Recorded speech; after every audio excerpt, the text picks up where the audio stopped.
الرحمن علم القرآن خلق الإنسان علمه البيان. الشمس والقمر بحسبان والنجم والشجر يسجدان.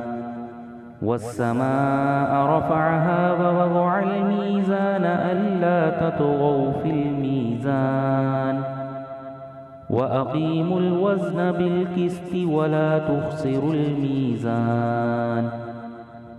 والأرض وضعها للأنام فيها فاكهة والنخل ذات الأكمام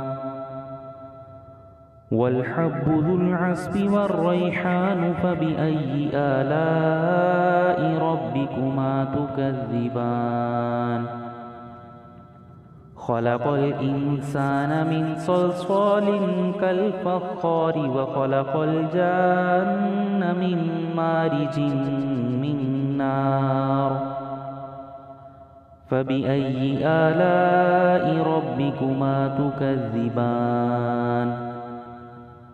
رب المشرقين ورب المغربين فبأي آلاء ربكما تكذبان. مرج البحرين يلتقيان بينهما برزخ لا يبغيان فبأي آلاء ربكما تكذبان. يخرج منهما اللؤلؤ والمرجان فبأي آلاء ربكما تكذبان.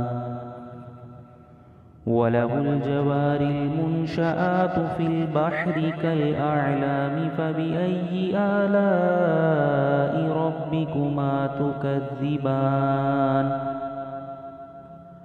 كل من عليها فان ويبقى وجه ربك ذو الجلال والإكرام فبأي آلاء ربكما تكذبان. يسأله من في السماوات والأرض كل يوم هو في شأن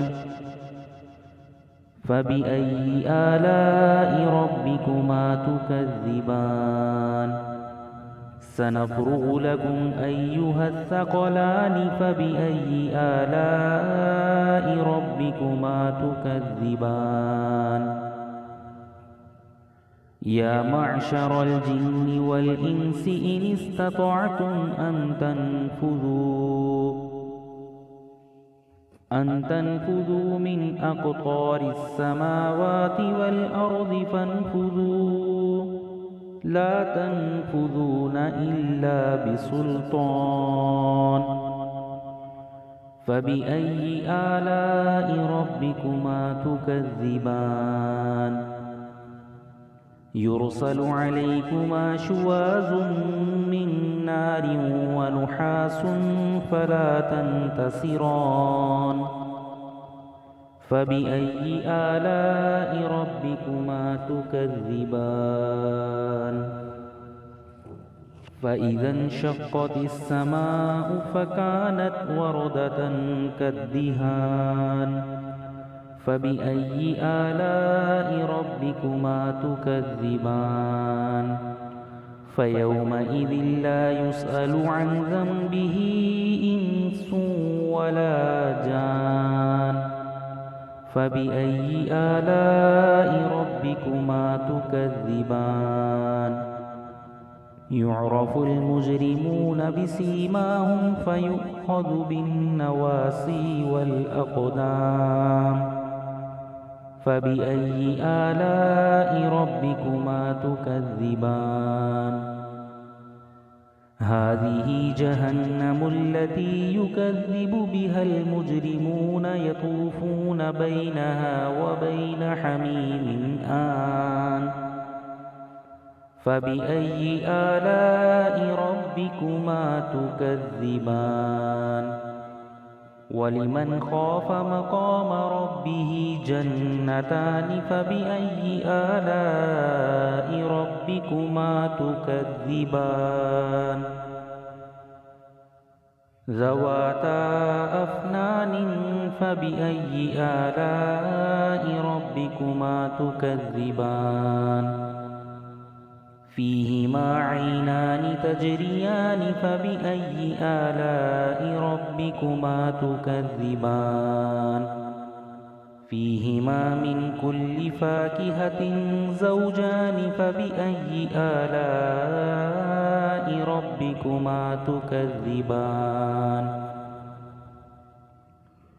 متكئين على فرش بطائنها من استبرق وجنى الجنتين دان فبأي آلاء ربكما تكذبان فيهن قاصرات الطرف لم يطمثهن إنس قبلهم ولا جان فبأي آلاء ربكما تكذبان كأنهن الياقوت والمرجان فبأي آلاء ربكما تكذبان هل جزاء الإحسان إلا الإحسان فبأي آلاء ربكما تكذبان ومن دونهما جنتان فبأي آلاء ربكما تكذبان